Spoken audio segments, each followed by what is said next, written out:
Preto e vermelho. Opa!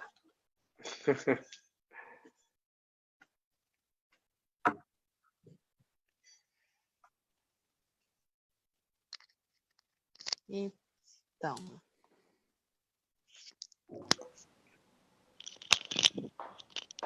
Ok, estarei no mundo. O pessoal tá voltando aqui. Yeah, first, that's much better. Oh, It's totally, okay. it's completely different. I can All see right. you. Your image was cutting also. Oh, It was really? hard Even the image? a lot. Okay. Yeah. That Yeah, seems to be working now. I was just too far from the router. Sorry. Yeah. Okay. Great. All right. So, nós estávamos falando um pouquinho da chegada do Fraser no mundo do contrafagote, né? Que ele contou, assim, resumindo, voltando, que ele começou a tocar fagote na adolescência, como a grande maioria de nós aqui, porque não deixaram ele começar a estudar música com saxofone. Aí ele negociou lá, conseguiu um fagote por 1 ano. Aí ele pensou assim, vou tocar 1 ano, depois eu vou pro saxofone. Só que acabou que ele foi feliz com o fagote e ficou. No final do ensino médio, ele não foi direto para a graduação em música, ele foi estudar engenharia. Ficou 2 anos na engenharia, depois ele ingressou na graduação em fagote, estudou em Toronto, estudou na Califórnia, estudou também first I forget where Eastman is. In Rochester, New York. Yeah. Estudei no estado de Nova Iorque, na Eastman School of Music, e aí o primeiro emprego dele depois dos estudos foi na cidade de Québec, onde ele tocou o fagote, aí teve o primeiro contato com o contrafagote. E pouco tempo depois dele ingressar nesse emprego, abriu a vaga em Toronto. Ele estudou muito, né? Fez 3, 4 meses de estudo intenso de contrafagote. Foi fazer aula com Bruce Bauer na Sinfônica de Montréal. Passou na prova em Toronto e estabeleceu-se em Toronto em 1990. Aí ele contou que no início ele ainda precisava de uma tablatura de dedilhados na estante dele, de vez em quando. E pouco tempo depois de ele ter chegado em Toronto, ele foi chamado para tocar a Sinfonia de Câmara de Schoenberg, viajei. Sinfonia de Câmara de Schoenberg, aí com um grupo dos melhores instrumentistas de Toronto. Aí ficou meio apavorado, mas foi assim, o batismo de fogo dele no universo do contrafagote. Right, so we've told the story of Schoenberg now, so...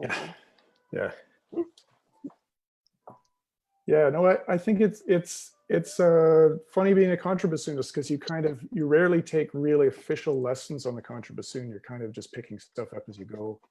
And I mean, another thing that was funny the first year, I went down to Cleveland and saw the Cleveland Orchestra play, and I was really curious about, the E flat above the staff is such a lousy note. I thought, well, I'm sure this guy has a good fingering for it. So I went and met him in the dressing room afterwards, and he wouldn't tell me. He said he'd finally learned a good fingering like 1.5 years before, and he wasn't going to tell me. He'd spent so long not knowing it. That's wild. Yeah. That's really funny that you should mention that, Fraser, because we have a question.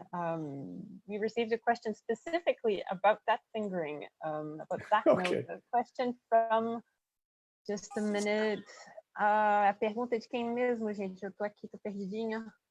A pergunta do Mi bemol, do Aderaldo Campos, aqui, perguntando se todo contrafagote apresenta problemas de afinação em algumas notas, exemplo, Mi bemol 3.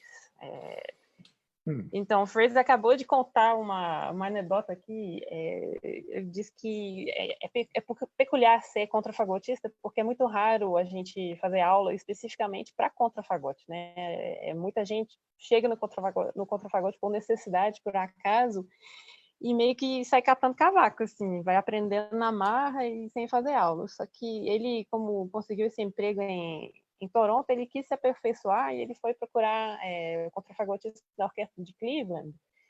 E justamente com essa questão na mente, assim, essa nota, o Mi bemol, é muito ruim. O Mi bemol em cima da pauta na clave de Fá é péssimo. Eu preciso de um dedilhado bom para isso. E o cara não quis ensinar o dedilhado dele para ele, não.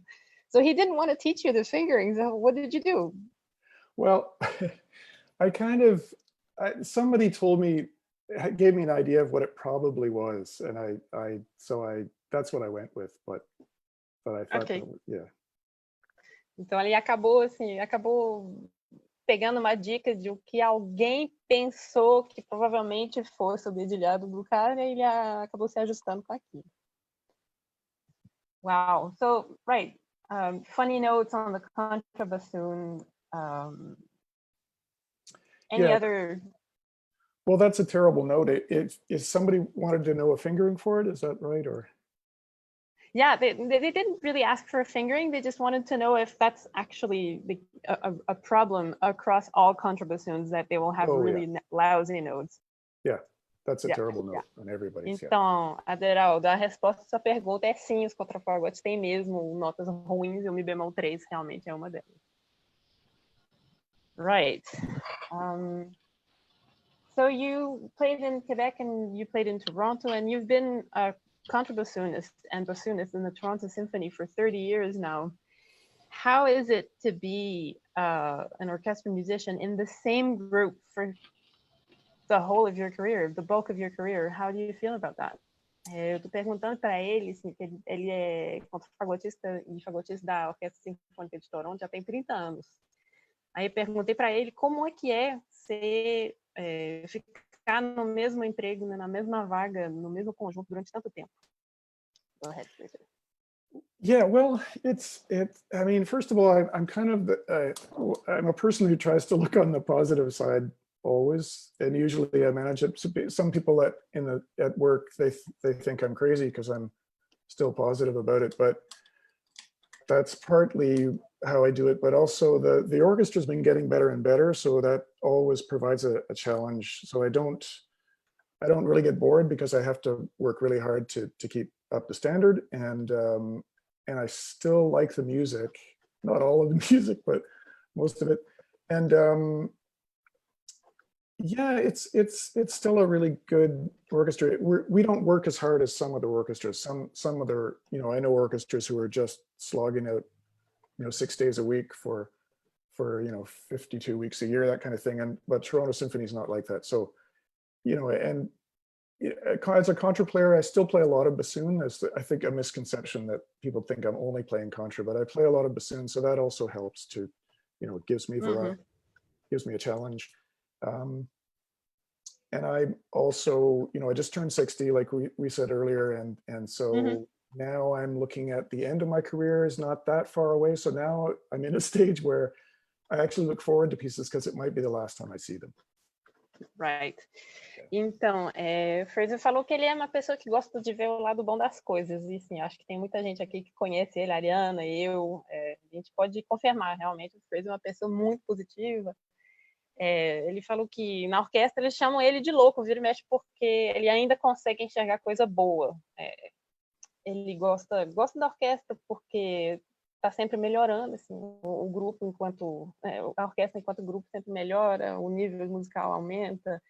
Ele diz que nunca sente tédio porque ele sempre precisa melhorar, né? Sempre tem que trabalhar para manter o nível, porque o nível vai subindo, né? Ele gosta das peças do repertório, quase inteiro. Claro que tem umas peças que ele gosta menos de tocar, mas a maioria do tempo ele está feliz tocando, e diz que a Sinfônica de Toronto é uma orquestra que não trabalha tanto quanto outras orquestras que pagam pior e tem temporadas muito mais difíceis, né, tocando 6 dias por semana e tal. É uma orquestra com boas condições, então ele tá bem tranquilo lá. Mas outra coisa que mantém ele estimulado e bem interessado no trabalho dele, que, contrário ao que muita gente pode pensar, ele não toca só contrafagote, ainda toca muito fagote. Então isso é um estímulo para ele, para manter o interesse. Ele acabou de fazer 60 anos, então ele está enxergando o finalzinho da carreira dele. Ele diz que isso é um pouco... tem um quê de nostalgia, mas... Eu falei errado, é nostalgia. Alguém me corrija, por favor. É nostalgia, tá certo, Catê. Nostalgia, obrigada. É um pouco nostálgica, mas que é interessante, porque ele sempre pensa que pode ser a última vez que ele toca uma determinada peça, uma sinfonia, por exemplo. Então é um olhar diferente agora em fim de percurso. Okay. But you're not only an orchestra player, far from that, right, Fraser? Yeah, I've always done a lot of chamber music, and I think that's a big part of what keeps me going. I'm sure for many of you, it's the same thing. You know, I was in Caliban for a long time, of course, and I still, I'm in a trio that does school concerts. It's not really an official group, but I still get called to do a lot of new music projects, which I love. And now I'm doing more with my wife, who's a pianist, and so we tend to do a couple of recitals every year. So yeah, keeps things interesting. Excellent. Fraser, ele não está se limitando, nunca se limitou a tocar em orquestra. Ele tem uma carreira de camerista muito extensa, que é algo que manteve e continua mantendo a chama acesa para ele. Ele foi membro do quarteto de fagotes Caliban, e também tem um trio que se apresenta em escolas. Ele se interessa muito por música contemporânea e também tem uma parceria com a esposa dele, que é pianista. Fraser, would you like to show us any of the new music that you've been working on lately? Sure. Yeah, I mean, you know, because new music is so regional, I thought it might be interesting for you guys to see some of the stuff that I'm playing. I mean, I think, first of all, a lot of the stuff that I'm going to show you today is sort of jazz oriented, which is not the only thing I do. It's just in the lockdown, I'm kind of focusing on stuff that I'm really enjoying, which tends to be sort of jazz oriented. I think we can go too far with that. You know, I could talk more about this, but I think, you know, I'll let you translate that first. But. Ok, sure. Ele vai apresentar agora alguns excertos das peças novas que ele está trabalhando, e ele falou que no confinamento ele tem se dirigido mais à música que tem as tendências para o jazz. E ele faz isso por prazer, porque ele está sentindo que no momento ele está precisando tocar coisas, procurando realmente ter prazer com a música. Então ele vai nos mostrar algumas peças. What are you going to start with, Fraser? Well, I was going to play a little bit of this for you, but I won't since I don't have my bassoon. But this is the first thing I'm working on. You know, in the lockdown, I just wanted to do a project that I had always meant to do and never got around to. So these are written by Bernard Garfield, who was the principal bassoon in Philadelphia for a long time, of course, and excellent composer. And so these are really nice pieces. They're challenging, lots of high E, but it's a very nice, his vocabulary is modernist, but very melodic. So I'm enjoying these a lot. Great. Ele está trabalhando os estudos que o Bernard Garfield escreveu. O Garfield ele foi fagotista principal em Filadélfia durante muitos e muitos anos, e também era professor na Curtis Institute of Music, e também é um super compositor. A linguagem dele é modernista, mas é bem melódica, então são estudos bem agradáveis de trabalhar. E o Fraser atentou o fato de terem muitos mis super agudos, então são estudos bem desafiadores.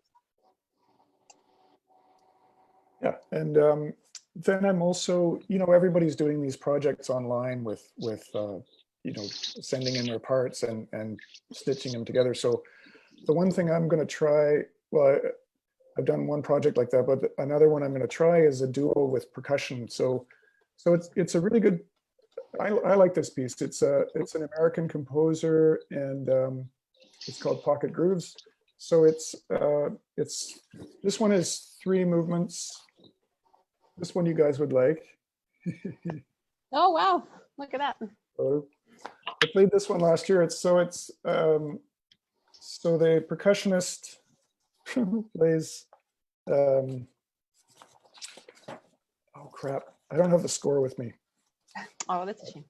Sorry, but what's the tambourine-like instrument, the Brazilian? Pandeiro. Yeah, bandeiro. Yeah, so Pandeiro. Pandero, yeah. so that's with that. That was fun. And the other thing I'm going to do with the same player, I'm going to do this piece here. So that's the second movement, semi. So the percussionist plays an instrument called a rik, which is a Middle Eastern instrument, and Wow. so that's a really fun. So Cool. yeah. Great. And the same composer wrote a really cool piece for bassoon and cajon or hi-hat, cajon hi-hat combination called Get It. And it's really cool. It's fun. It's hard, but it's fun. Hmm. Do you need to translate or? Sure. Ele mostrou aqui, né, o que tá falando que no confinamento tá todo mundo fazendo esses projetos de tocar cada um na sua casa e juntar, né? Então ele está trabalhando em colaboração com um percussionista. Aí mostrou uma variedade de peças. Aí eu não consegui decorar o nome do compositor, não, mas depois a gente pergunta, a gente posta aqui no grupo. I didn't get the name of the composer, Fraser. Yeah, because I didn't tell you. It was Gene Kuczynski. Gene Kuczynski. A gente vai postar depois no grupo. I'll give you a link. But Okay, thanks. yeah. And then also I end up playing a lot of music by Bill Douglas. I don't know how familiar you guys are with him, but we did one of our CDs with Caliban we did with him. So he's a Canadian jazz pianist, but also a bassoonist, and has written a lot for bassoon. So Monique and I, my wife and I, are doing this piece, which is a partita for bassoon and piano. So I've done, so we're working on some movements that we haven't done before. There's a funk movement, and then there's kind of this last movement he calls a Caribbean jig, but it's kind of a Chick Corea kind of Afrobeat piece. It's pretty cool, pretty fun. Excellent. So the goal is to, now that it's warmer, we're going to give a concert on our front porch for the neighbors. That's we're working on that. Nice. Então, ele está trabalhando também em conjunto com o Bill Douglas, que é um pianista de jazz canadense, também toca fagote e é compositor, né? Um dos CDs do Quarteto Caliban tinha uma peça dele, e a ideia agora eles estão trabalhando uma peça para fagote e piano, e a ideia do Fraser e da Monique, a esposa dele, é de fazer um recital na varanda deles para os vizinhos, para não deixar ninguém sozinho e sem música durante o confinamento. That's really cool, Fraser. That's a really nice idea. Yeah, I figure it's better than beating pots and pans, which anyway. For sure. Oh gosh, But, yeah, don't tell me about it. Ele fala que é melhor que fazer panelaço. Another piece I wanted to mention is this piece by Gernot Wolfgang. I don't know if you guys know this name, but Nope. There he is. So Gernot Wolfgang, he was a jazz guitarist in Austria, in Vienna, and he married a bassoonist, very good bassoonist, Judith Farmer, who plays in Los Angeles. So now he lives in Los Angeles. He writes a lot of concert music that's jazz oriented. So this is a piece that he's done for solo bassoon that's really fun. It's got some really funky multiphonics in it and stuff. It's fun. Excellent. Excellent. Essa outra peça que ele mostrou agora é de um compositor que chama Gernot Wolfgang, que é outro pianista de jazz que é casado com uma fagotista. Eles moram em Los Angeles e essa peça que ele mostrou agora é uma peça para fagote solo que tem vários efeitos de multifônicos. Ele diz que é bem divertido de trabalhar. Great. Yeah, and the other piece, I'm a big fan of John Steinmetz. He was a student of Bill Douglas. He's a bassoonist in Los Angeles. And this is a beautiful piece that he's written. I don't know if you guys know it very well, but we can hear a little bit of it later if you want. But this is, okay, well, that's for bassoon and piano. And he's written a lot of nice chamber music, but he wrote this piece just for the lockdown for COVID-19. And I'll send a link to this because it's a performance piece. You can see it's not terribly difficult, but it's kind of a theater piece. So it's meant to be videotaped. So Excellent. I'll send you a link. Oh, brilliant. O Fraser falou que vai mandar um link para uma peça que o John Steinmetz, que é fagotista em Los Angeles também, escreveu especificamente para o confinamento, né, por causa da Covid-19. É uma peça para fagote solo, uma peça bem teatral, aí precisa de vários recursos, aí parece que está aberta para uso. Is that open source? Yeah. Anybody can play it? Yeah, I thought John had put it on his website, but he hasn't. But he definitely wants it to get around. So. Oh, wow, that's really cool. Então, o compositor realmente ele escreveu, ele quer que essa peça viaje o máximo possível. Então, vamos lá procurar e vai postar o link para a gente daqui a pouco e a gente vai, vamos lá procurar tocar essa peça. Boa. Yeah.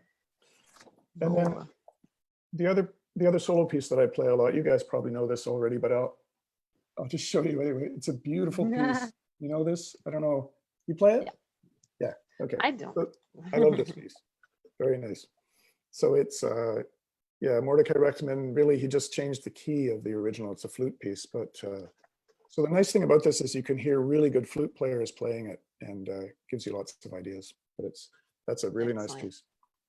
Nice. Então, não sei se todo mundo viu, não, mas a sonata de Carl Philipp Emanuel Bach, que é original para flauta, que o fagotista transpôs uma outra tonalidade mais simpática para o fagote, para a gente poder tocar mais confortavelmente. E das vantagens de tocar essa peça é que a gente tem acesso às gravações todas dos flautistas, então é bom para a gente dar uma inspirada um pouco diferente. Great. Bruna, Vivian, o que vocês acham de passar para perguntas? Pode ir. Pode ver aí. Podemos? Tá. Podemos. We've got quite a few questions have popped up already, Fraser. Would you mind answering a few? Yeah, sure. Okay. Let's see.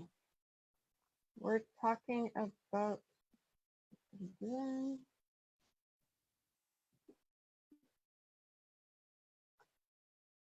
Então, we have a question from Aderaldo Campos, the same chap who asked you about the third octave E flat on the contrabassoon. He wants to know what brand and models of contrabassoons you prefer to play. So maybe you could tell us a little bit about the contrabassoons you've played, and we can take it from there and talk about your bassoons afterwards. Sure. Just a second. Let me just say that in Portuguese. Yep. A pergunta do Aderaldo Campos, ele quer saber quais modelos e marcas de contrafagote o Fraser gosta de tocar, e então o Fraser vai contar um pouquinho disso pra gente, e depois vamos emendar para falar um pouquinho dos fagotes dele, porque inclusive tem fagote que já pertenceu a ele e está aqui no Brasil. Go ahead, please, Fraser. So I've played the same contrabassoon my whole career, really. It used to belong to the Toronto Symphony, and then I bought it from them. It's a Heckel from 1958. So I find it a beautiful, open singing instrument. Doesn't have a great high register, but it has a real. It's really a singing instrument, which I really enjoy. But I've played a lot of Fox instruments in the past. I auditioned on a Fox instrument. They're excellent, I think. I'm not a huge fan of Mollenhauer. The Mollenhauer has a great high register, better than the Heckel that I have, and better than some Foxes. But the contemporary Heckel instruments are fantastic. It's just that they're so expensive. You know, it's just sort of mental to try to buy one yourself. So I've never seriously considered that. I've tried Mossmann, and I've tried some Puchner. I think basically it's Heckel or Fox when it comes to contra. That's my opinion anyway. Mm-hmm. Right. Então, Aderaldo, o Fraser falou que ele tocou mesmo contrafagote a vida inteira. Basicamente, é um Heckel do final dos anos 50, que pertencia à Sinfônica de Toronto, mas ele acabou por escolheu comprar esse instrumento para ele. Ele falou que não é muito bom no agudo, não, mas tem uma voz muito cantante, né? O instrumento canta bem, então ele se adaptou.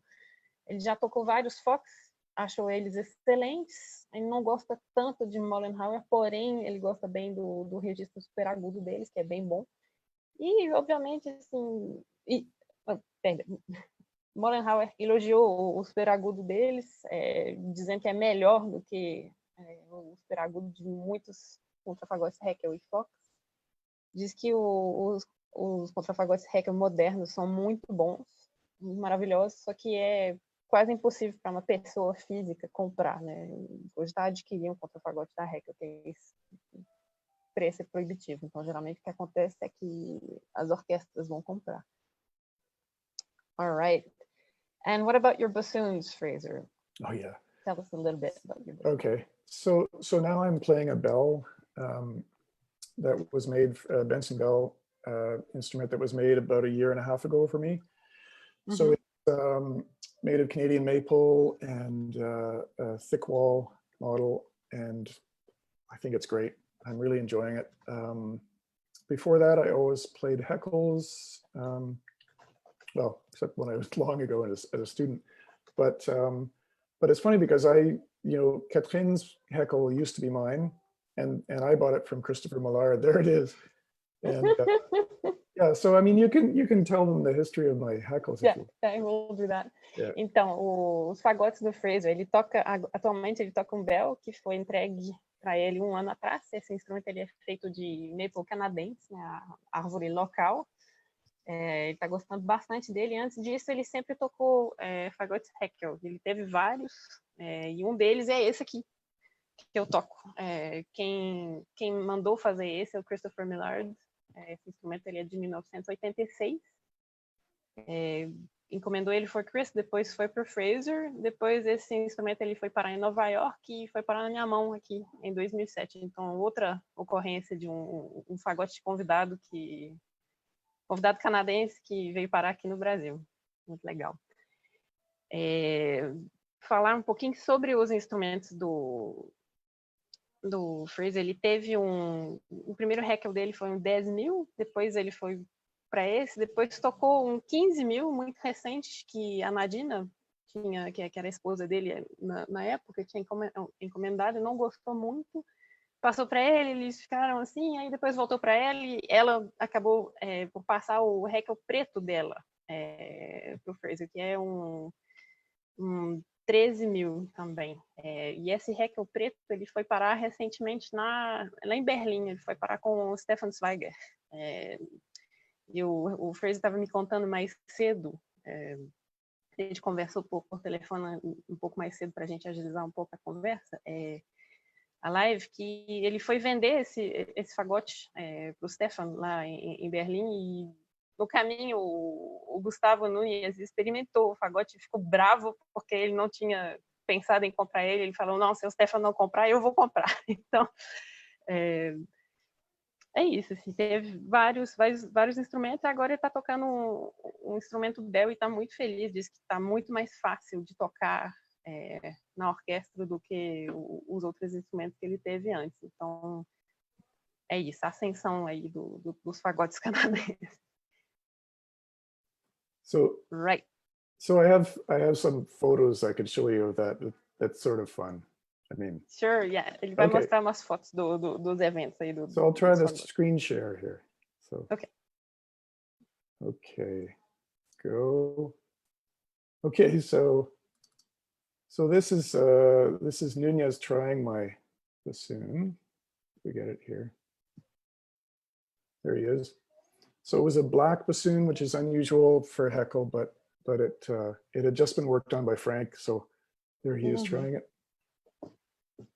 Nice. And then it's a bit of a funny story because I went to hear Stefan play a concert in Berlin, and he asked me if it would be okay if somebody else came and listened to him play after, and I said sure.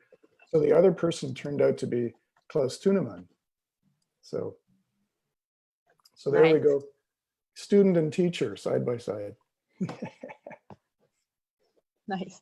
Quando ele foi vender esse fagote para o Stefan Zweiger, ele perguntou, né, tudo bem se alguém for me assistir tocando, se mais alguém for ver esse instrumento, né, eu experimentando esse instrumento, aí essa outra pessoa acabou que era o Klaus Thunemann. Então foi assim que o Fraser conheceu o Thunemann, na ocasião da venda do fagote preto. And And there's Stefan there. But anyway, so he decided to buy it, which was great. So yeah, so lucky for me.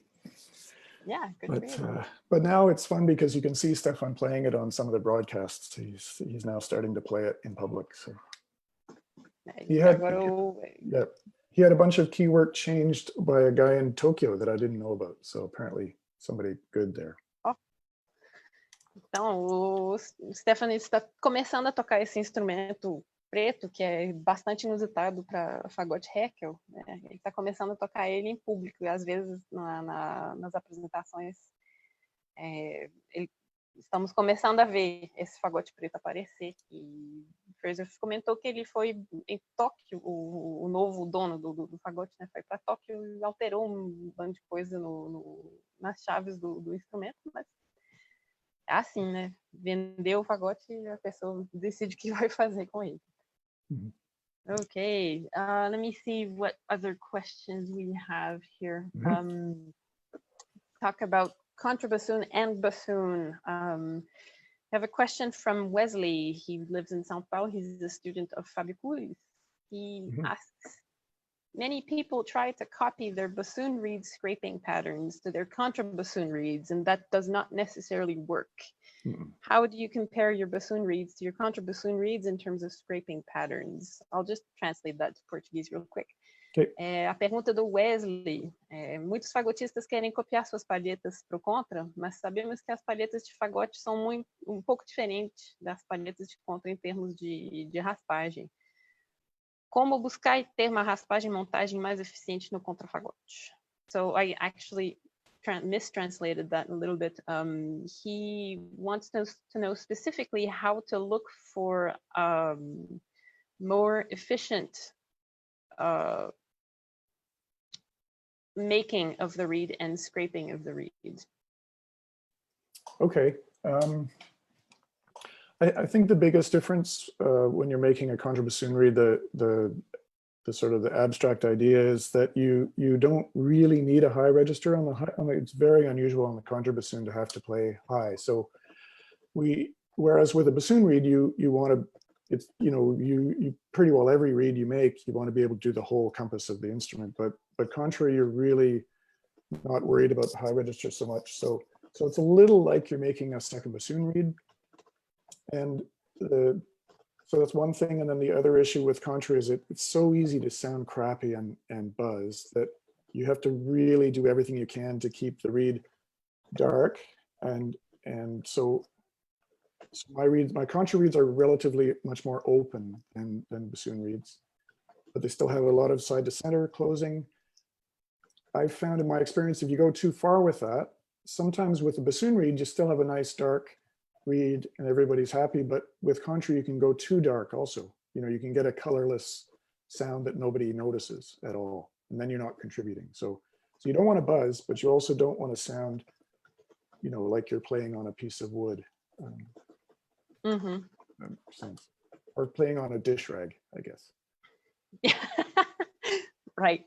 Então, a resposta, Wesley, que o Fraser, ele fala que a diferença maior entre a palheta de fagote e a palheta de contrafagote é que numa palheta de contrafagote você não vai precisar tanto de agudos quanto você vai precisar numa palheta de fagote, que é bem raro você ter que chegar no super agudo do contrafagote. Então, o resultado é uma palheta que se assemelha mais a uma palheta de segundo fagote, né, que vai ser uma sonoridade mais suave, com a resposta melhor nos graves. Ele alertou também para o fato de ser muito fácil chegar num contrafagote e produzir um som muito feio, com muito buzz, né, com muito ruído. E para manter o som aveludado, ele aconselhou fazer uma palheta um pouco mais aberta do que uma palheta de fagote.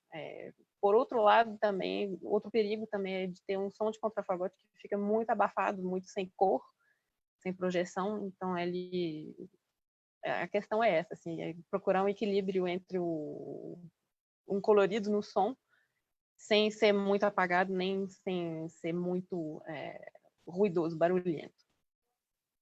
Right. Obrigado, Katê. Thank you, Fraser. De nada, Wesley. Prazer. Obrigado. Another question here, Fraser. I'm going to say it in Portuguese first and then translate it for you. Outra pergunta do Wesley. Nos dias atuais, a difusão do contrafagote solista está cada vez mais em uma crescente. Qual é a sua percepção sobre isso? Algumas dicas de peças para ingressar em peça solista.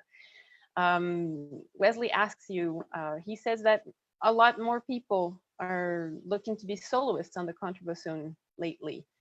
And he would like to know what you think about that and what are your recommendations for people who want to do that, and if you have any ideas of pieces that they could work on. Wow, okay. I think it's great to take any instrument to that as far as you can and be a great player on any instrument. I don't really think the contrabassoon is a solo instrument.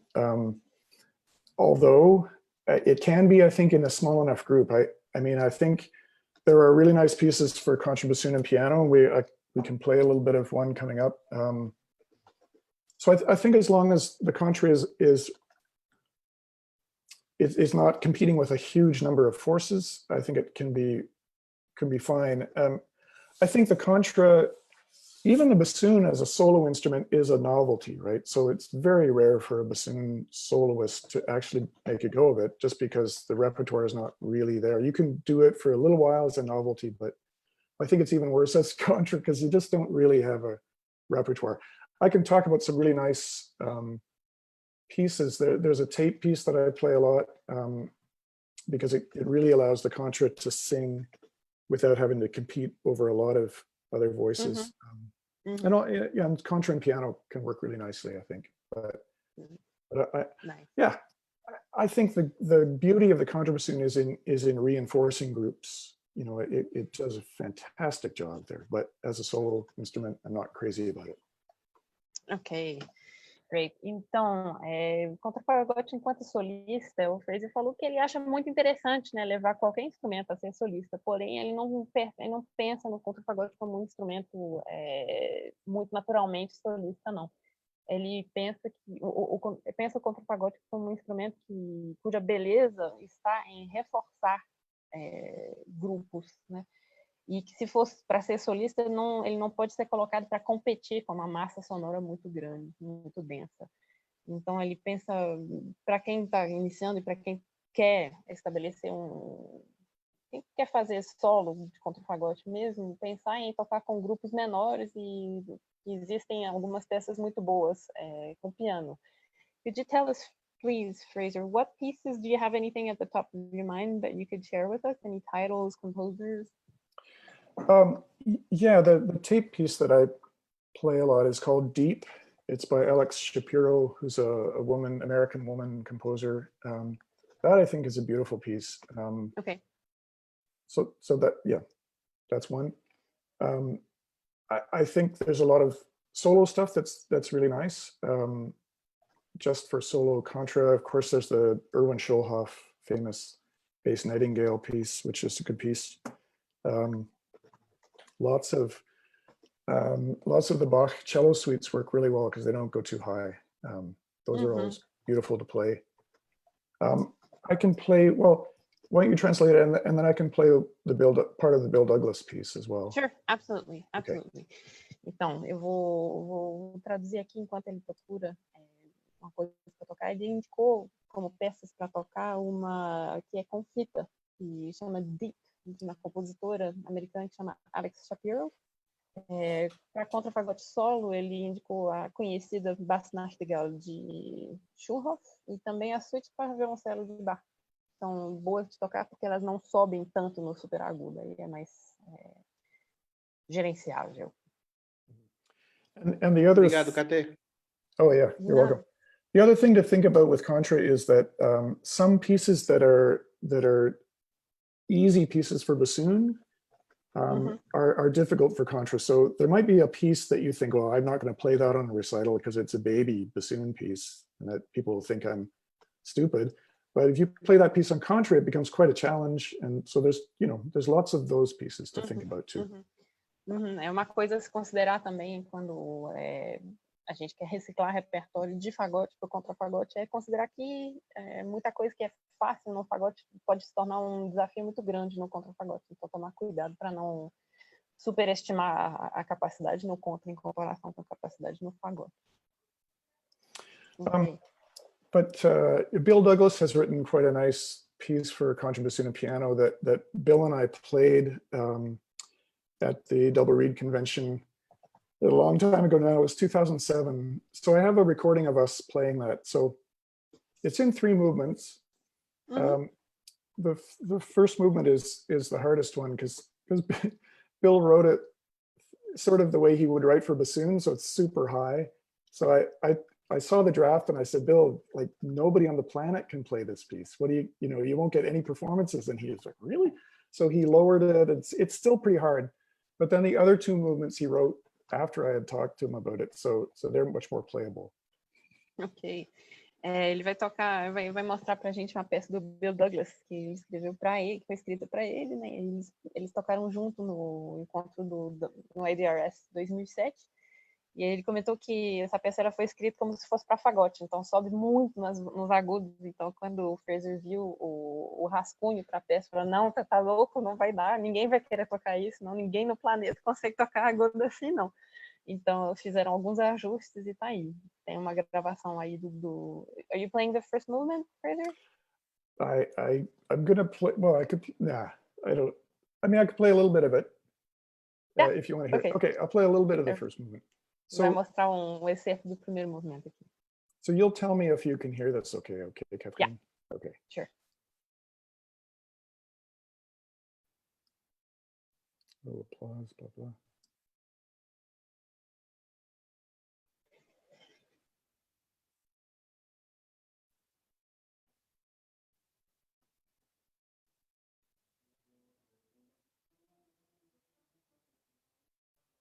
Yeah. Can't hear anything. Oh, you can't hear anything? No. Oh, okay. Let me check my settings on screen share. I didn't see your screen being shared. Yeah, true. Okay. Oh, there you go. That. Okay. Now So we get it. I'll take this back a bit. Sorry. Okay.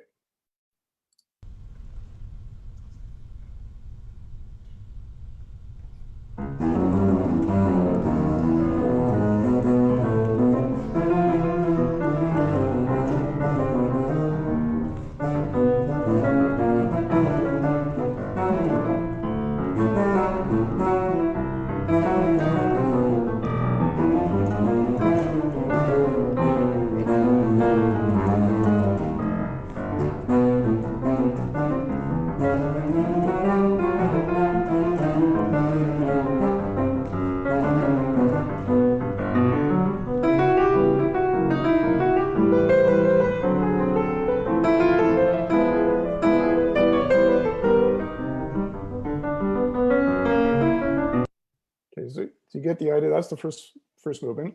You get the idea. That sounds pretty cool. This is cool. It's just hard. So I'll play the third movement, a little bit of a third movement. Yeah, it's not coming out so great. Okay. And my phones, vocês conseguem ouvir, pessoal? Eu escuto bem daqui. Sim, eu bem, também. então... Tranquilo aqui, tô escutando. Ah, beleza. Então sou eu. Sim. Okay. Okay. Yeah, go on. Thank you.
So that's some of the third Very cool. movement.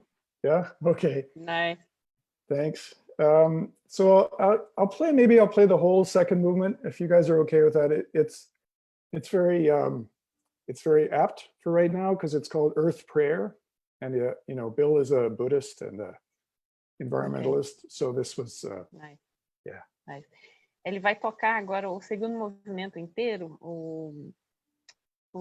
ele, pelo fato de ser uma música bem apropriada pelo momento. Chama Oração para a Terra, tradução livre, ao vivo. O Bill Douglas, o compositor, ele é budista e escreveu esse movimento aí, Oração para a Terra.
Wow. That's Pretty wonderful. pleased. Thank you. Beautiful, beautiful. Thank you very much. Right, let's talk about some more contrabassoon recordings. We've received a question from Carlos Berton. He's a student of Afonso Venturieres in Switzerland right now. He is Brazilian. Great. And Wow. he wants to ask you about Musica Franca, about the CDs. He says, Musica Franca's CDs are a reference for this type of repertoire. A big part of their magic is the variety and sound color that you bring out with bassoons, theorbo, baroque guitar, and harpsichord. Your elegant playing of the contrabassoon brings a special weight and depth to the group's sound. It is fairly unusual to hear contrabassoon doubling the bass on baroque music CDs. How did you come up with the idea? Eu vou só falar em português a pergunta do Carlos Bertão. Falando dos discos do grupo Musica Franca, que gravaram Michel Correta e Bois Mortier. São referências nesse repertório. Uma das grandes magias destes registros é a variedade de coloridos que vocês são capazes de fazer com fagotes, teorba ou guitarra barroca, cravo positivo. A opção pelo registro de 16 pés do contrafagote dá um peso especial, especialmente a elegância que você conseguiu imprimir nesse instrumento. Foi muito inusitado 2 discos de música barroca com contrafagote reforçando o baixo. Conte um pouquinho sobre essa aventura. So tell us about playing the contrabassoon on Baroque recordings. Yeah, well, thank you for saying that. Actually, I'm really proud of those recordings, but nobody mentions them anymore. Nobody knows about them. As I thought everyone had forgotten about them. So it's really great to know that people are still listening to them. So thank you for that. The way they came about was basically I was still married to Nadina, and she really wanted to play these Corrette pieces, and we tried once playing with contra, doing the continuo, because it makes sense, because it's not in the same range as bassoon, and it worked really well. We were super happy with that. It was just a little concert for friends. So the idea, spread out from there, and we thought that we would just take it seriously and really do it that way. Nice. Então, a ideia surgiu de usar Primeiro, o Fraser, ele agradeceu a pergunta, porque ele tem muito orgulho desses 2 discos, são bem peculiares mesmo, e deram bastante trabalho. Achou que eles estivessem esquecidos, mas não estão esquecidos mesmo, essas gravações são fantásticas, né? E a ideia surgiu quando ele era ainda casado com a Nadina Jackson, e que ela queria muito tocar as sonatas do Corrette, e aí tentaram com contrafagote no contínuo e funcionou muito bem, então daí fizeram um concerto com amigos, poucos amigos, e a ideia foi crescendo e acabou, o resultado foram esses 2 CDs de Corrette e de Bois Mortier com contrafagote no baixo. I think I interrupted you, Fraser, sorry. No, it's fine. I was just going to say that I think I never played so quietly in my life on that one, because anytime I would start to play with any sound or anything, that the recording engineer would go, Fraser, it's way too heavy, So I was just had these little tiny reeds, and I would poop it around in pianissimo. So it came out okay. Right. Ele falou que ele nunca tinha tocado tão pianinho no contrafagote na vida dele antes. Ele fez uma palheta bem diferente, menorzinha, mais leve, para conseguir tocar pianinho, e que ele levou altas broncas do técnico de gravação quando estavam fazendo as gravações. Ok. Nós temos uma pergunta sobre dedilhados, uma pergunta do Mauro. Mauro, você está na sala? Você pode fazer sua pergunta, por favor? Hi, Fraser. Hi, Mauro. So, the time you visited us in Rio de Janeiro, and you gave me an extra class, and that was just my begin on contra. If you remember, it was a very old Heckel, and the lowest key was French system. Yeah, I took a picture of that. Yeah. Yes, it was tough. Yeah. Then the orchestra bought a Pichner, and I got to buy also a Pichner, so I can practice at home. But even though both Pichners, sometimes the highest notes, the fingering, they don't match at all. So do you think the contrabassoon is a kind of exclusive instrument and it may be also a problem for many people in auditions? Thanks. Yeah, Okay. that's a good point. It's yeah, there's still a lot of variety in among makers how they're approaching the contrabassoon problems. So people can play on hugely different instruments at an audition. I think the last audition I played on the contra was for the Montreal Symphony. It was 10 years ago or something, and I think I just said, okay, my contra is not good enough for auditions. And I think the thing is, I have a beautiful instrument and I play everything in orchestra. It's just fine, but at an audition, it's so difficult to play a contrabassoon accurately, and that's unfortunately, what they expect at auditions these days. So it's a long answer, I think, but I think it's really tough to audition well on contra. I think the contraforte is a great instrument, but I think people can hear the difference. So as soon as the screen comes down, you're in a bit of trouble at an audition because they'll see that you're not playing the same instrument. But does that answer that? I don't. Yeah, thank you. Okay. Eu vou traduzir então a pergunta do Mauro. Mauro, se me corrija se eu estiver falando besteira.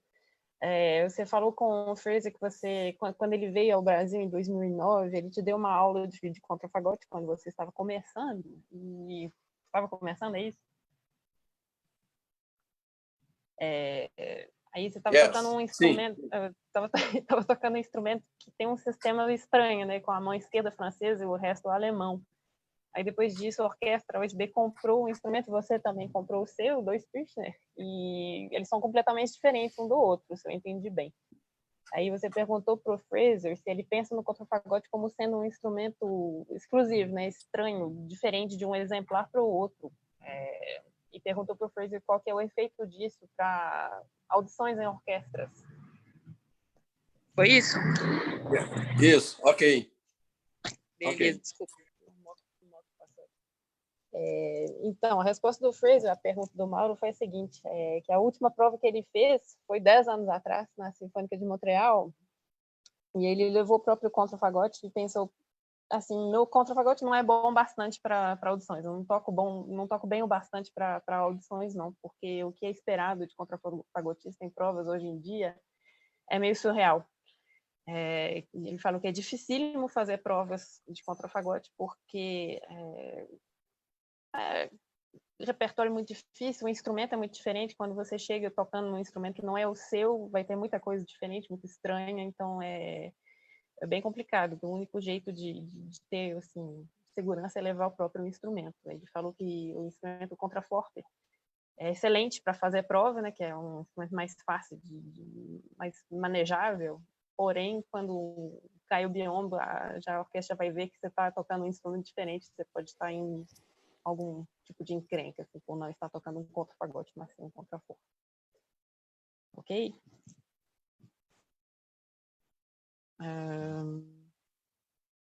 A pergunta do Aderaldo Campos. Aderaldo, ele está na sala? Ele está acompanhando a gente pelo Facebook. Está pelo Facebook, ok. Então, a pergunta, vou fazer em inglês primeiro para dar tempo de pensar e depois eu falo em português. Fraser, we have a question from Aderaldo Campos. He's following us on Facebook, so he can't ask you directly. He wants tips about playing high notes on the contrabassoon. He says he's able to play up until C4, but he can't go any higher. And because of this, he can't play the milde studies on the contrabassoon. Do you have any tricks or recommendations for the super high register? O Aderaldo pergunta se o Fraser tem algumas dicas para tocar no super agudo. No contrafagote ele diz que consegue chegar no Dó 4, mas não consegue passar, o que impossibilita ele de tocar estudos de milda no contrafagote. That's a great question. I think the only, if I have to have a reed that plays up there, I'll just make it very narrow. I did that at a Caliban recording session. I just thought, I had to get these notes, so I just took my knife and basically took the corners off the reed, and then it was fine. But realistically, in that register, it's very, very tough. What I would try, I just read about this recently, was somebody actually drilled a hole in the reed. You know how you can drill a hole in the vocal to get out like a high F or something like that? Somebody actually did that to the reed itself, which I think is a great idea, because then you don't wreck your vocal. So I've been meaning to try that, but I don't. I just put that out there because. Wow. Then where would they do that? Where would they drill a hole into a reed? Well, Francisco Formiga would know probably, right? Yeah, I think it might have been in Formiga who told me about it, but. Yeah. Yes. Formiga. Catherine, about sobre furinho no bocal que ele está perguntando? Não, deixa eu repetir então o que ele falou. O primeiro conselho que o Fraser dá para conseguir chegar no super agudo é fazer uma palheta um pouco mais estreita, né? Uma palheta um pouco mais vertical do que mais assim do que assim na forma da lâmina. Mas ele ressalta que é muito difícil mesmo chegar nesse registro, que assim, um truque comum, né, que é usado é fazer um furo no tudel. Só que existe também uma técnica que é fazer um furo na própria palheta. E ele não sabe, ele perguntou nunca tentou, aí perguntou se o Formiga sabe onde fazer esse tal de furo na palheta. É no corpo da palheta, na parte da frente, mas eu nunca experimentei, porque eu nunca tem que usar um drillzinho, né? Uma broquinha bem fininha. Ele faz um furinho como ele faz no bocal. Mas Mas seria em qual parte da palheta, Formiga? Na lâmina ou no tubo? Não, no tubo. No tubo. Yeah, I would say behind the second wire, but drill a little. The second. We'll see. Yeah. Wacky. I never tried this one, but Yeah, it's worth a try. But of course. You know, one contra player who plays up super high all the time is Greg Henniger, who's in the Boston Symphony, and but he plays a Mollenhauer for one thing, and his reeds are quite small. So both of those things are in favor of that register. So. Então tá, e ressaltou que tem Where does he play? Sorry. In Boston. O contrafagotista da Orquestra Sinfônica de Boston. Ele toca um super agudo muito, muito bem. Só que tem dois fatores determinantes nisso, é que ele toca Mollenhauer, que é uma marca de contrafagote que é renomado por ter o super agudo mais fácil, e também ele faz palhetas menores. Então fica aí a dica das palhetas menores para tocar no super agudo.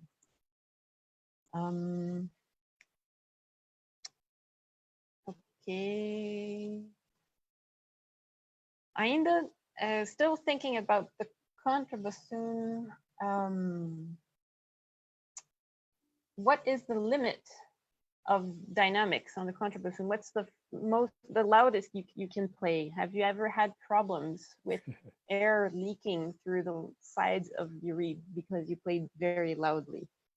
Aderaldo quer saber qual que é o limite de tocar forte no contrafagote, se já aconteceu ao Fraser de ar vazar pelas laterais da palheta, e o que fazer para resolver o problema. I can play really loud. It's really fun to play that way. You know, in a Mahler symphony or something like that, it's sometimes you really have to play loud. But you have to make sure that you have a decent sound. That's the problem. A lot of contra players will blast into the instrument, but all they get is a lot of noise. But I've figured out some ways. You know, you leave the reed relatively heavy and quite open, and you have to work pretty hard here. But I don't get air leaking. I guess that's part of it, you know, ensuring that the reed is open enough that it's taking the air and not backing off from the air, not resisting. Right.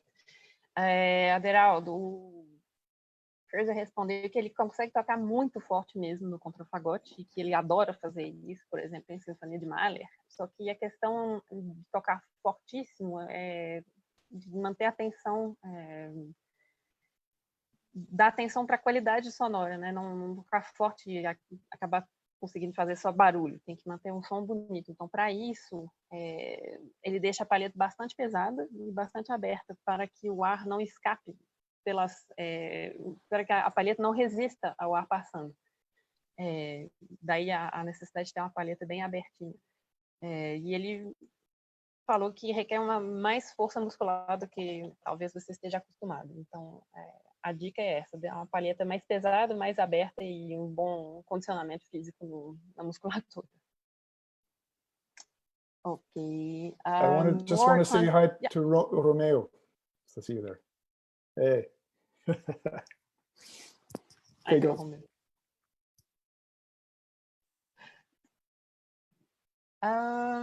You talked a little bit about the contraforte, Fraser. We have a question here from Cidalia Torres. She's on Facebook as well. She asks you if you think the contraforte might make the contrabassoon disappear, and what is your impression of conductors? What is their impression of the contraforte? Yeah, that's a good question. I was part of, I tried some of the very first contrafortes when Guntram Wolff was the man who invented it, and he brought one over to the US in, I think it was 2002 that I went to Philadelphia and tried one, and I was really impressed. They had there were a lot of issues that he was working through at that point. So now I think they've worked through a lot of those issues, and it's an exciting instrument because you can make a huge sound. The only question I have about it is that it maybe doesn't have as focused a sound, so that maybe you're not projecting as well as you are on a contrabassoon. So I think, so that's part of the answer. The other answer is some composers are starting to write specifically for contraforte. Thomas Adesh, I think that's how you pronounce his name. He wrote his opera with a specific part for contraforte. So he's someone who's he's a composer who knows the difference, but a lot of conductors that I've talked to don't really know the difference. And I think if, it's best not to ask. So if you just played it, they would probably think, wow, that sounds great. But if they notice, then they say, then it becomes a different issue. But personally, I think that if you were a serious player in a big orchestra, I think you'd have to have both instruments going. And I think that's a lot of money. For sure. Então, Cidália, o contraforte, o Fraser experimentou dos primeiros quando o Guntram Wolff inventou, né, que estava desenvolvendo o instrumento. Ele experimentou em 2002, ficou muito impressionado, apesar de, na época, haver muitos problemas ainda.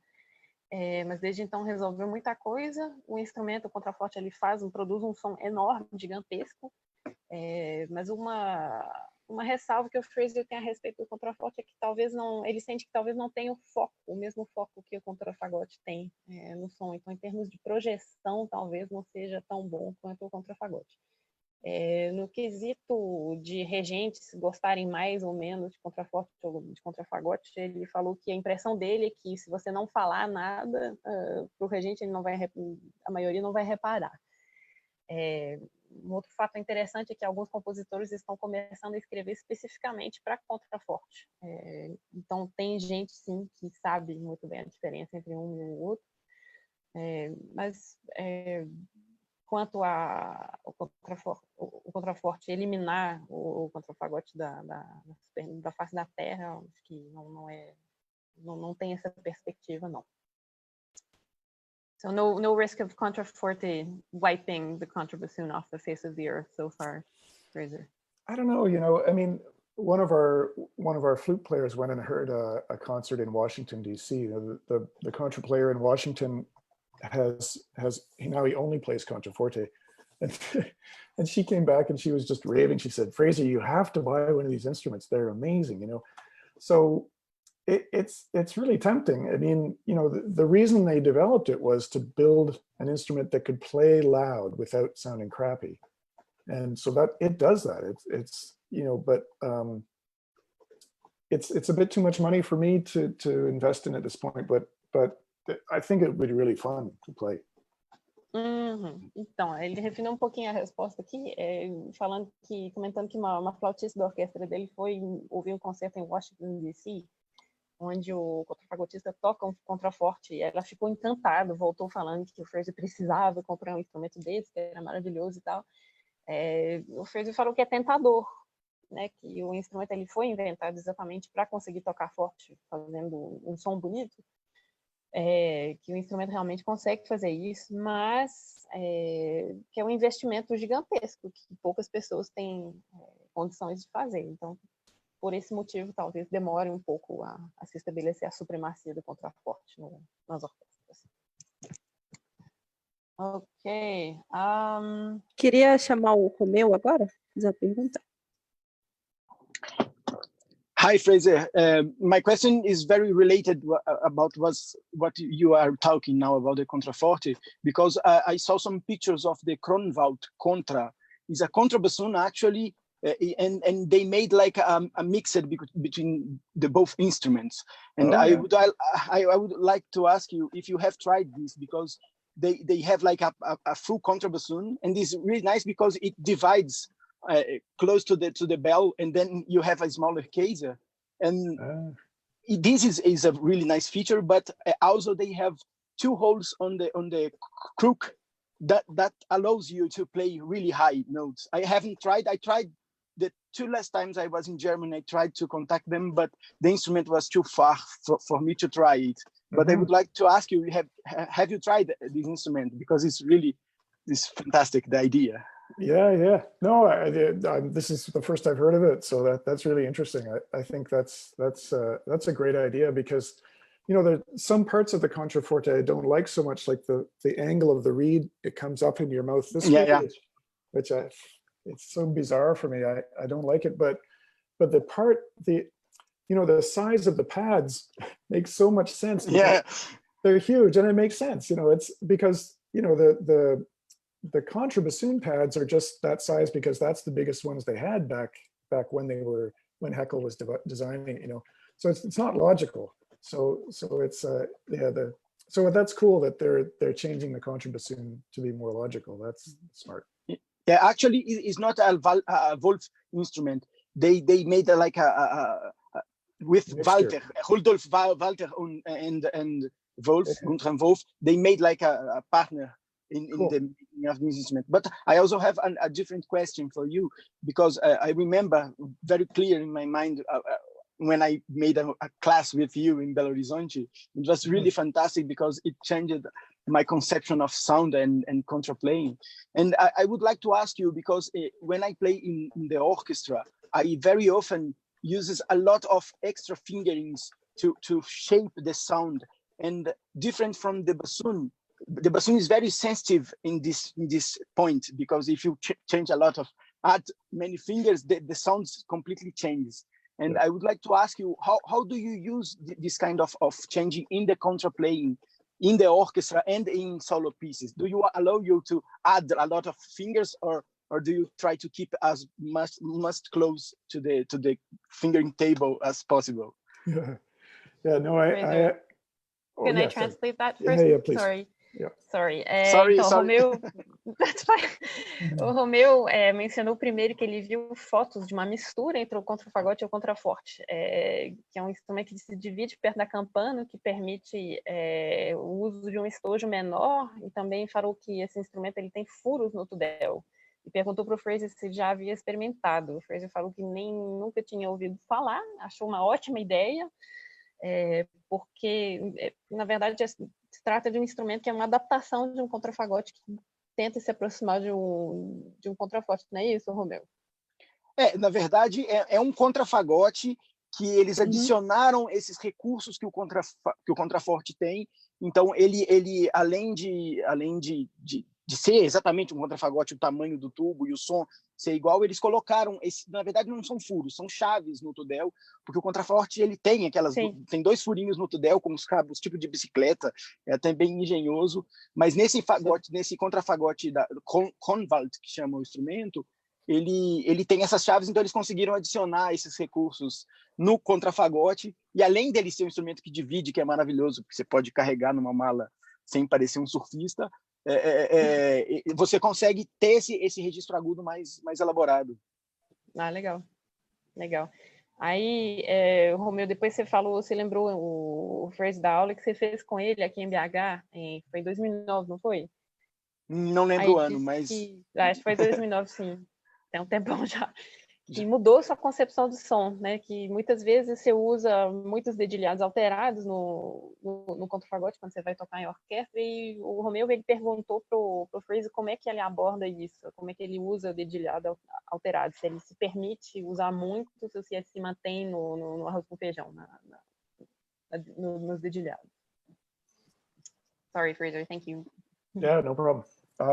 Yeah, I used a lot of different fingerings. Yeah, it's crazy. It's crazy, and sometimes it changes. You know, sometimes it'd be like, oh, okay, with this reed, I have to use this A, and you know that now I have to add this because of the voicing. It's crazy, but it's challenging. It's fun in a way. Like it's always something new, creative sort of thing. Yeah, I always made my students really crazy because every time at the class, oh no, add these 3 fingers to this note, but only on this passage, not on the others. And every time they are like crazy. Oh, I cannot remember all of those fingers, extra keys. Right. Yeah. No, it starts to be intuitive after a while, but yeah, it's tough. The crazy instrument. Right. Okay, thank you very much. Sure. A resposta do Fraser para vocês, todos que querem ouvir em português, é que o Fraser usa, assim, muitos dedilhados diferentes e chega a ser insano, porque às vezes depende da palheta, depende do contexto, depende da afinação que ele vai querer conseguir com o knife, depende da cor que ele quer conseguir. Então, sim, tem muitos e muitos dedilhados alterados para usar, e ele acha que é um desafio divertido, porque traz muita novidade. Aí o Romeu comentou, né, que ele está deixando os alunos dele doidos com a quantidade de dedilhados que dependem desses contextos, né, palheta, repertório, orquestração. Ok. Bruna, Vivian, alguma sugestão de pergunta aí? Tem o Richard que quer fazer uma pergunta. Richard. Right. Richard Kandetsky, please. I'm here. Estou aqui. Hello. Hi. I have a couple of questions. I'll ask you a question, Catherine can translate, and then you can answer. And so, over your long history and with your teachers, how did all of the teachers you have had over time influence how you teach your students? Yeah, that's a great question. Fraser? Sorry. Yes, right. Go. Sorry. Só vou traduzir rapidamente. O Richard perguntou como a experiência do Fraser com vários professores influenciou a experiência dele e o estilo dele enquanto professor. Thank you. Yeah, I guess the short answer is that I think all of us end up teaching the way we were taught in some way, but I think I try to take the best of all of them and put it into one hybrid, and also just from watching different people teach over the years. But I'm not always. I certainly haven't been as successful as my teachers were, because I think a lot depends on personality and the context. You know, my teacher in Hertzberg, for instance, in Los Angeles, he always had great players coming into the studio, and everybody knew that you could be out tomorrow. Like, you know, he could fire you, and he did. I knew people who were gone. You know, hey, where's Jimmy? Oh, he got thrown out. You know, so when you're up against that, it really is a motivator. But realistically, we can't do that in schools these days. You can't. It's very rare to be able to fire a student. You know, Catherine, but Yeah. Ok, great. Então, Fraser respondeu aqui que ele acha que todos nós acabamos ensinando do jeito que fomos ensinados, até certo ponto. Que todos os professores, ele tenta tirar o melhor de tudo que todos os professores dele ensinaram para ele, e encontrar um equilíbrio nessa mistura. Ele não se considera tão bem sucedido quanto os professores dele enquanto pedagogo, porém, assim, as circunstâncias são diferentes, né? Porque, por exemplo, no estúdio do Hertzberg, esse professor ele sempre tinha alunos ótimos, mas ele era muito bravo e ele mandava aluno embora, expulsava da classe dele quando não estava satisfazendo. Então, de um dia para o outro, às vezes você chegava na aula e já não... Ué, cadê fulano? Ah, foi mandado embora. Então, isso hoje em dia é muito difícil de se fazer, né? De mandar alunos embora, não faz parte mais da cultura de ensino das instituições grandes. Então, não existe mais essa possibilidade de você manter apenas os alunos que rendem bem no seu estúdio de ensino. Richard, continue. Okay, so one observation, I got fired by a teacher once. Good. It turned out to be for the best. Well, I studied for 2 years with Sherman Walt. Oh, yeah. And I didn't progress much. I have to admit, I was a very lazy student. And then I studied for 2 years with Richard Plaster. Oh, yeah. And I learned a lot. Mm-hmm. And played a lot of contrabassoon. Oh, right. In the Schoenberg, we studied that chamber music class at the conservatory where I was, and the teacher was Rudolf Kalisch, who is Schoenberg's brother-in-law. Wow. And performed all Schoenberg's work, a violinist. That was pressure. Yes. My second question is, of all the teachers you had, who helped you most with your conception of sound and with the process of making reeds? Right. Okay, Fraser, I think I need to translate a little bit here. Yes. O Richard comentou que ele foi demitido uma vez de um estúdio de um professor, mas que acabou sendo pelo melhor, porque ele foi parar na classe do Richard Plaster e aí aprendeu muita coisa, inclusive convivendo com o cunhado do Schoenberg. Então foi uma experiência interessante. Segunda parte da pergunta do Richard aqui perguntou para o Fraser quem foi que te ajudou mais com seu conceito de som no contrafagote. Contrafagote não, no fagote em geral. Yeah, more on bassoon that Sorry. That's fine.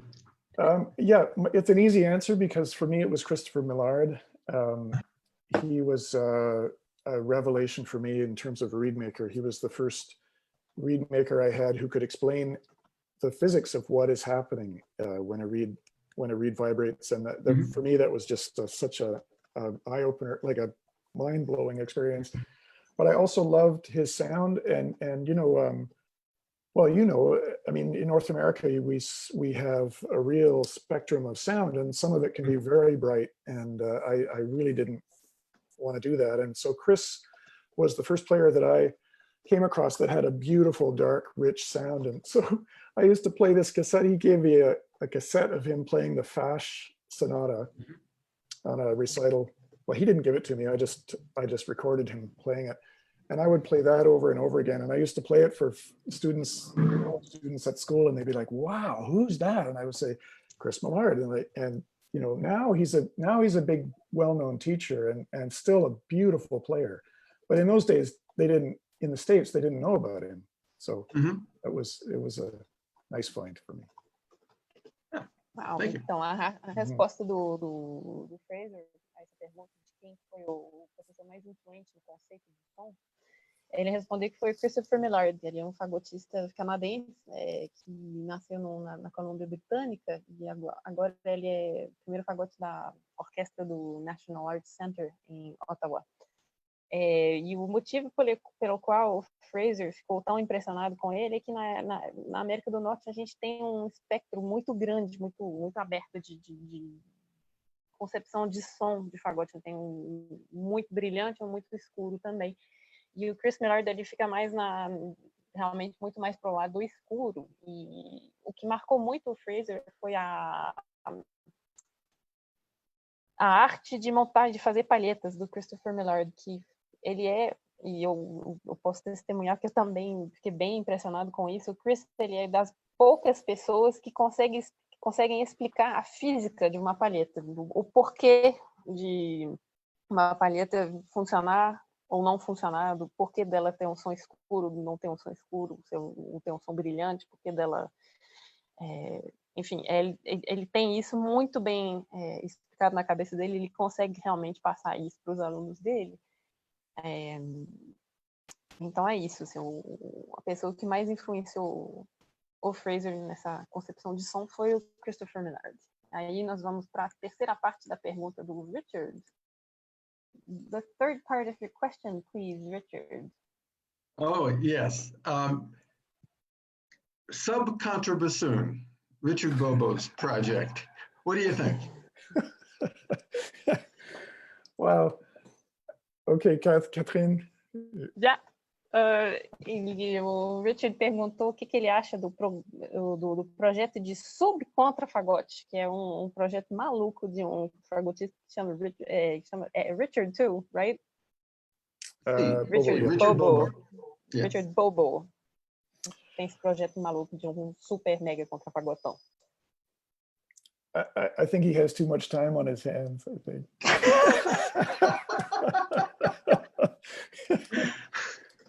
I don't know. Bom, resumindo, é falta do que fazer, na opinião do Fraser. Okay. Would you like to elaborate on that?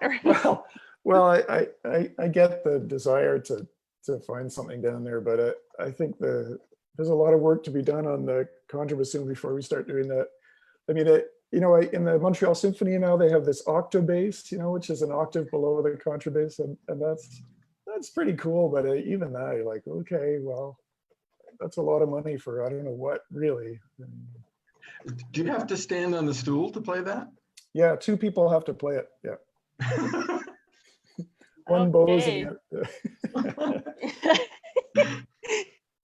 Ok, então refinando um pouquinho, elaborando um pouco nessa resposta de que é falta do que fazer, Fraser falou que ele entende o desejo de encontrar alguma coisa lá embaixo, ainda mais baixo, mas que tem tanta coisa para fazer no contrafagote já que, não sei. Ele mencionou aí o octabaixo também, que é um instrumento, um contrabaixo ao quadrado que precisa de 2 pessoas para tocar, uma pessoa dedilhando, outra pessoa fazendo as arcadas, tocando com o arco, manuseando o arco. Então, é isso. São pesquisas, mas é muito dinheiro para pouco barulho, no fim das contas. Vivian, Bruna, nós temos uma pergunta aqui que sobrou oficialmente. Sim. Sim. All right, Fraser, we have one last question. It's a very technical one. Aderaldo Campos, again, wanting to know why some notes in the medium register, F sharp, G, and G sharp, why do they pop? And how can we clean that up? Right. Yeah, that's a really common issue. Do you want to translate that first, or? Yeah, sure. O Fraser falou, Aderaldo, que é um problema muito comum de ter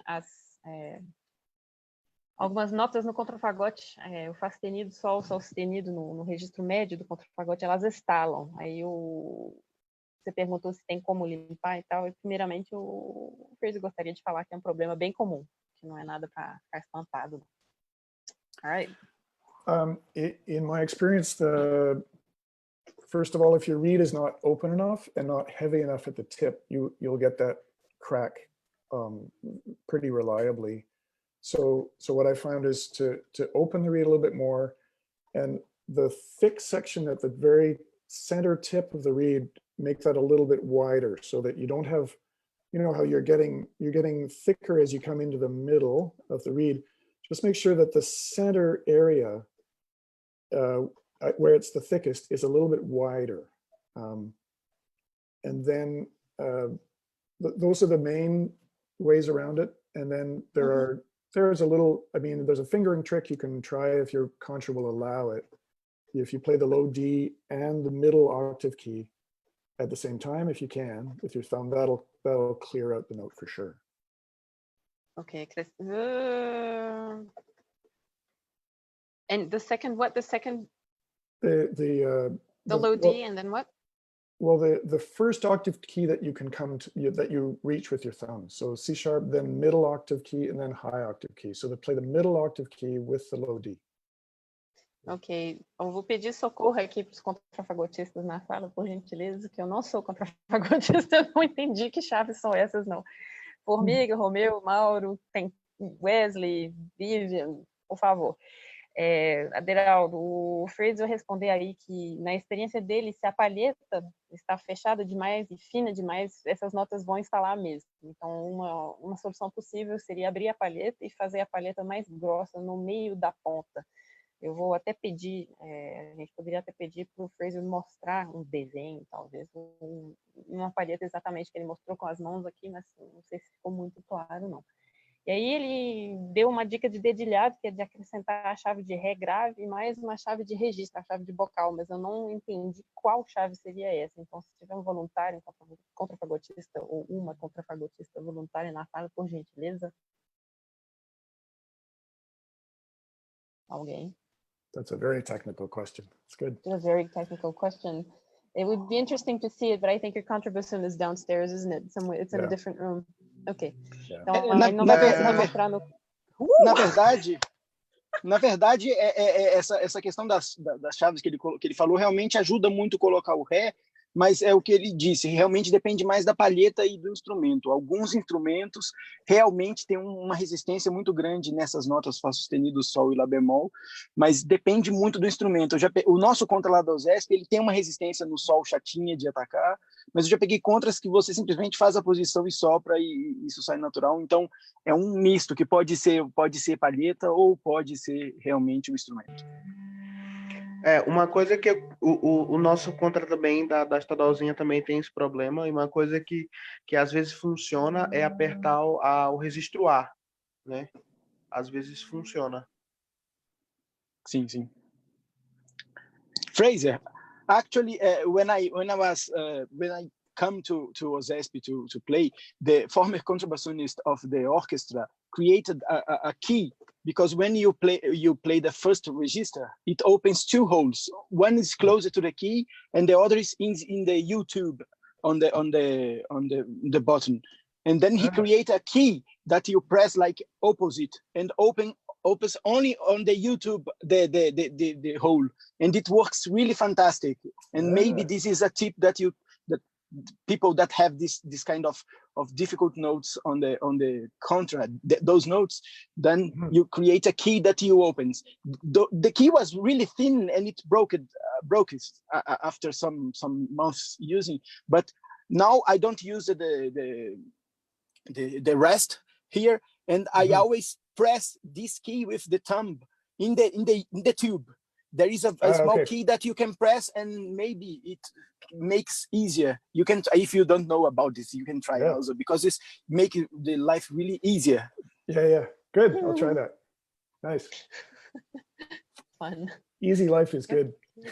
Easy life is good, indeed. Right. I think we've answered all of the questions so far, Fraser. Okay. Wow. Great. Wow, is there anything else that you would like to talk about? I don't think we've even talked about your chamber music stuff. Catê. Traduz isso que eu falei, esse registro, de abrir esse registro que fica no tubo do U, porque talvez pode ajudar um pouco o Aderaldo que reclamou dessas notas. Tá. Ou então eu posso falar a mesma coisa em português. Eu acho que o Romeu, eu acho que você deveria falar, porque se é contrafagotista, eu não entendi patavino do que você contou. Tá. Não,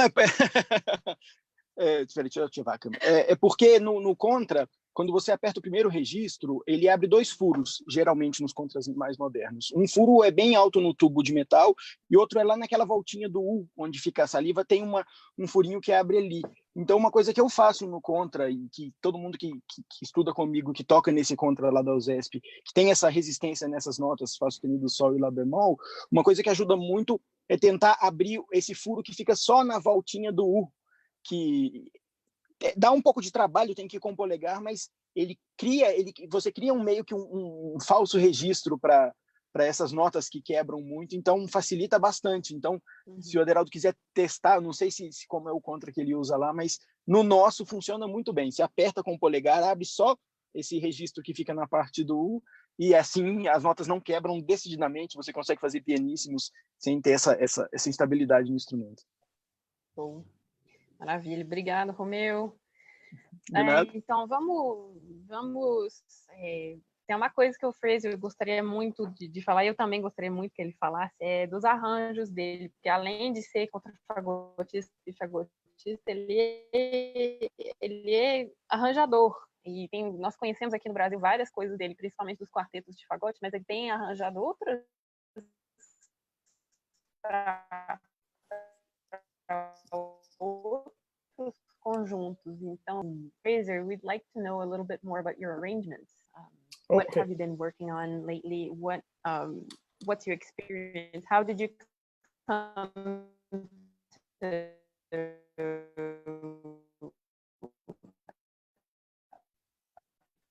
arranging music?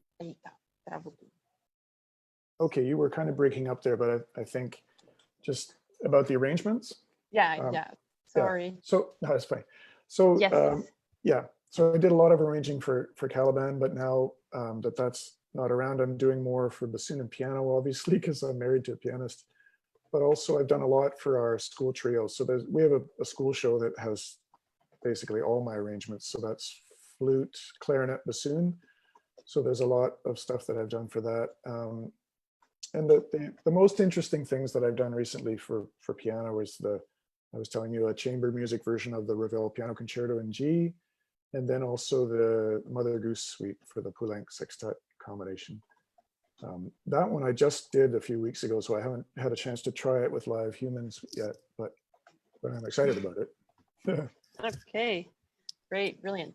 Então, como a gente falou antes, né, o Fraser ele fez vários arranjos para quarteto de fagote, da época em que existia o quarteto Caliban, mas desde então ele tem arranjado muita coisa para fagote e piano, obviamente, porque pelo fato de ser casado com uma pianista, ele já aproveita essa formação.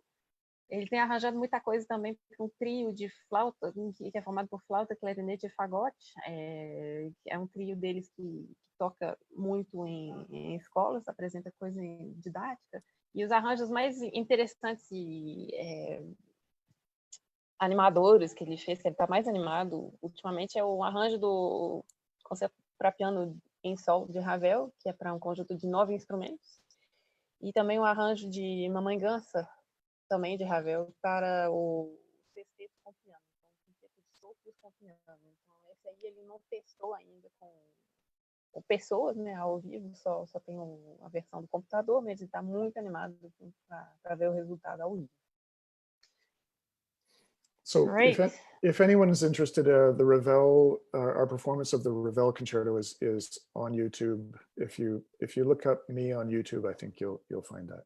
Ok, great. Então a gravação do Ravel, do concerto para piano, está no YouTube. É só procurar Fraser Jackson no YouTube, vocês encontram a gravação. E eu vou querer ver, sim. Muito bom.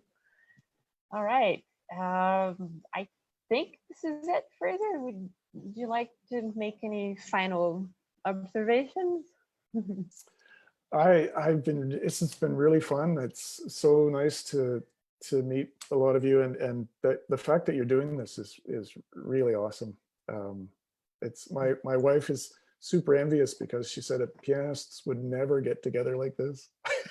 I think it's cool that bassoonists are collegial enough that we can do this kind of thing. So it's really fun. Great. Então, considerações finais do Fraser. Falou que ele ficou muito feliz em estar com a gente hoje, que ele se sente privilegiado e tudo mais, que ele acha que é muito maravilhoso esse projeto nosso aqui do Corona Bassoons, que é inédito, ele nunca viu coisa parecida, que a esposa dele, que é pianista, tem muita inveja, porque nunca jamais os pianistas se juntariam desse jeito para conversar do jeito que a gente está conversando hoje.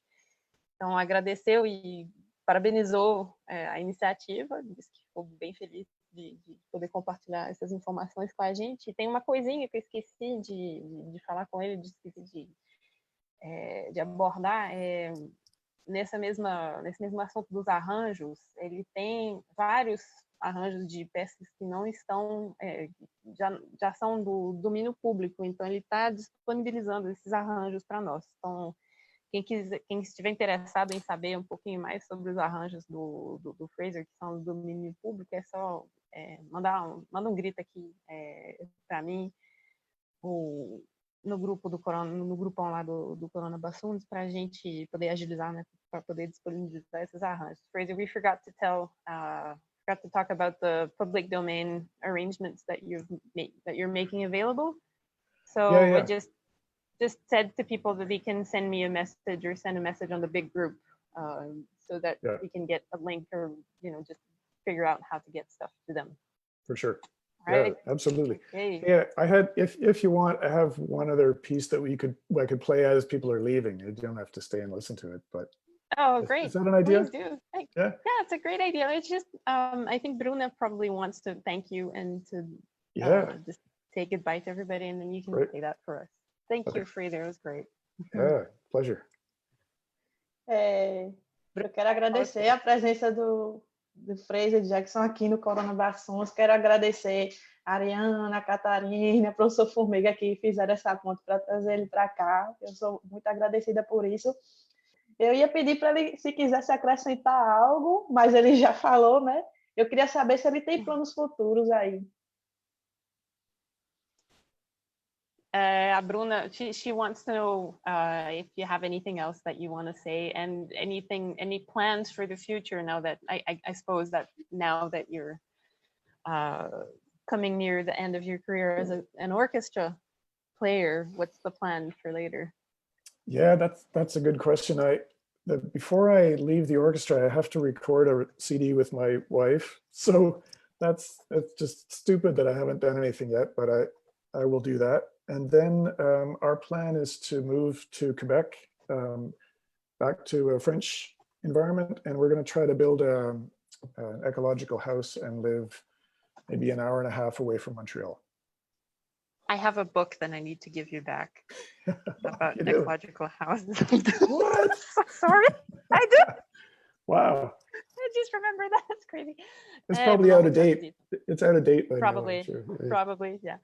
Então a Bruna, né, perguntou se ele qual é o plano para depois para quando ele se aposentar da orquestra. O primeiro plano é, antes de se aposentar, ele quer gravar um CD com a esposa dele, então a pianista Monique de Margerie. E eles vão se mudar para o Quebec, de volta para um ambiente francófono, e o plano é construir uma casa ecologicamente autossuficiente. Esse é o plano para o futuro. Aí o Fraser vai tocar uma gravação de um... What is it you're going to play, Fraser, for us? Oh yeah, so it's kind of a cool piece that nobody knows about. That's why I'm going to play it. So it's Catê, só um minutinho. Uma perguntinha que eu tenho para fazer. Será que ele faria um arranjo para o Corona Bassoons? Quem não chora não mama. Mandou bem, Bruna. Bruna is asking you if you would. If what? Bruna asks if you would be willing to make an arrangement for Corona Bassoons. How many I'm not sure how many of us there are so far. Bruna, quantos de nós no grupo, nos dois grupos, contando todo mundo que está no WhatsApp, todo mundo que está no Facebook, no Instagram, quanto fagotista mesmo? Olha, Tem mais de no 400. Facebook nós estamos com 400, nos grupos do WhatsApp tem um com 250, o outro com 100, 80, mais ou menos. Yeah, well, I just did an arrangement of Mission Impossible for like 6 bassoons, I think, and contra, or 5 bassoons and contra. Something like, we could do that. Yeah. Well, we've got 400 people here on the group, so knock yourself out. Wow. Okay. Thank you so much, Fraser. Thank you very You're welcome. much. So this piece you're going to play for us, what is it? Yeah, so Caliban, we recorded this. This was in 2003. This is a live recording, so we screw up a lot, but it's by a Czech composer named Zuhar, and it's called "What Can Become of the Tango." Okay, great. Então, thank you very much, and let's just hear that, please. Yeah. O Fraser vai se absolutely. despedir da gente tocando uma gravação ao vivo do Quarteto Caliban. É uma gravação de 2003. Falou que está cheio de erros, mas que é legal mesmo assim. É uma peça do compositor tcheca Zuhar, que se chama What can become of the tango, traduzindo livremente, o que pode acontecer com o tango. Então, é isso. Muito obrigada, Fraser. Até a próxima. Foi um prazerão. Good health to everyone. To you too. Boa saúde a todo mundo.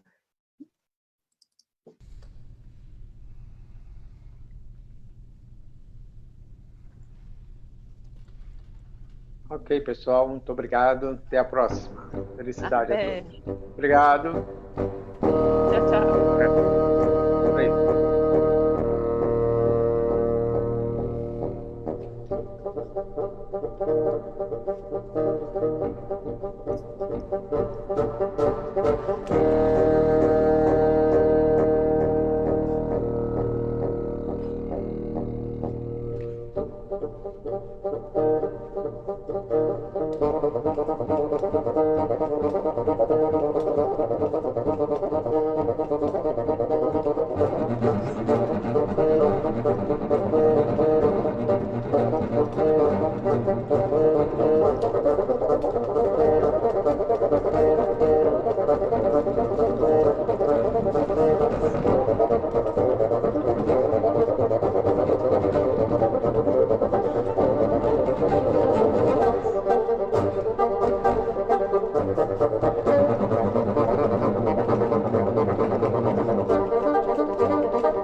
Very cool. Wow. Bravo, Great. bravo. Thank you so much. Hey. Ah, que legal! Que legal. Okay. Well, Bravo. that's it for us, Fraser. Thank you very much for your presentation. Okay, great. Have a Wonderful great to have time with Mathieu. We will. Okay. Bye. Ok. Bye. Tchau, pessoal. Muito obrigada. Vivian, Tchau. avisa aí a live de amanhã, Vivian. Oi, pessoal. Últimos avisos aqui. Amanhã a gente vai ter live com o professor Mathieu. E É amanhã ou só depois de amanhã, Vivian? Amanhã. 22, é amanhã. Ok. Ainda bem que você falou. E eu só gostaria de fazer um pedido. A gente tem colocado o formulário com um pouquinho de antecedência para a gente conseguir programar as perguntas. Quando a live é em inglês, ajuda mais ainda, porque aí a gente consegue já dar uma olhada, dar uma traduzida. Então, gente, por favor, se vocês puderem colocar as perguntas lá com um pouco mais de antecedência, ajuda a gente bastante. Então, obrigada. E, bom, essa live é parceria com a Associação Brasileira de Palhetas Duplas. E as próximas lives vão ser com Mathieu Lussier, amanhã. No dia 23, teremos Ariane Petri. No dia 26, Marcos Faquin. E no dia 30, Raquel Carneiro. É isso, gente. Muito obrigada e até amanhã. Até. Tchau, tchau. Tchau, tchau. Tchau, gente. Tchau, gente. Bravo KT mais uma vez, bravo Bruna, bravo Vivian. Até amanhã. Bravo, Vivian. Bravo todo mundo. Bravo todo mundo. Até amanhã. Até amanhã. Tchau. Eu não desisti do arranjo. Não, desiste não, vai fazer. Ideia do Isaac. Valeu, Isaac. É nóis.